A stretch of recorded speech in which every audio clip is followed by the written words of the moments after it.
Hey guys, and welcome to another Doctor Who review.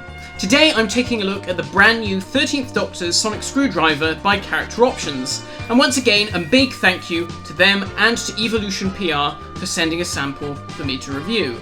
So let's begin with the packaging.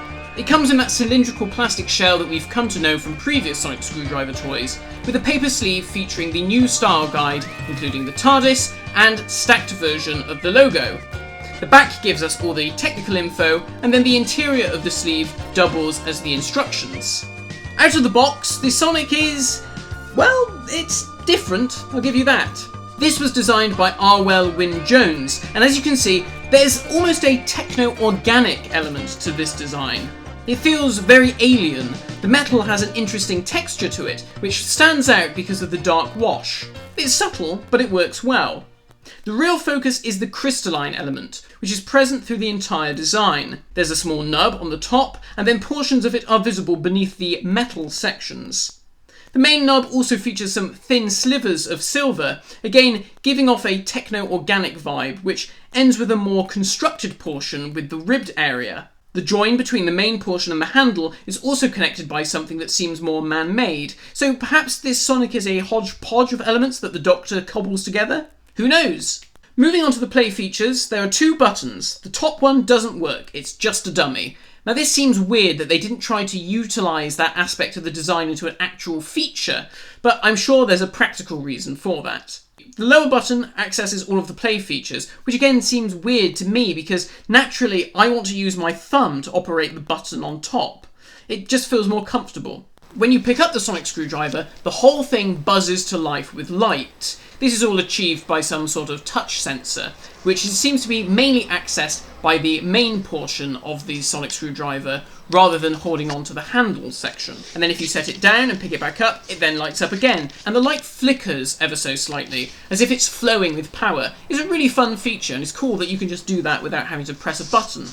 Now if you press the main button once, we get that familiar whir of the Sonic Screwdriver.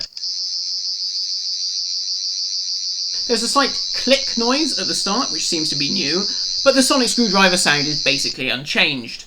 If you press it twice, then we're treated to the new diagnostic sound effect, which sounds like R2-D2 and BB-8 having an argument.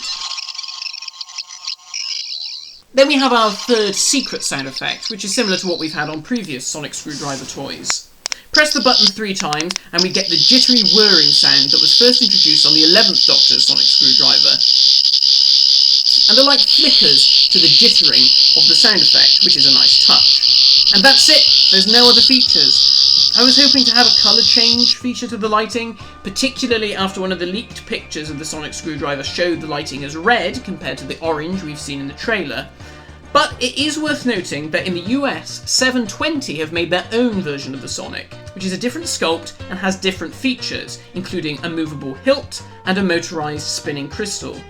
Which is the more accurate is really hard to tell at the moment because we don't really have proper pictures of the actual prop. But at the moment, that version of the Sonic Screwdriver is only available in the US, and we'll have to wait and see if we can get it over here in the UK. Overall, it's a fun toy and it will be perfect for cosplayers. But I think we've been spoiled in previous years with the bells and whistles of the other Sonic Screwdrivers.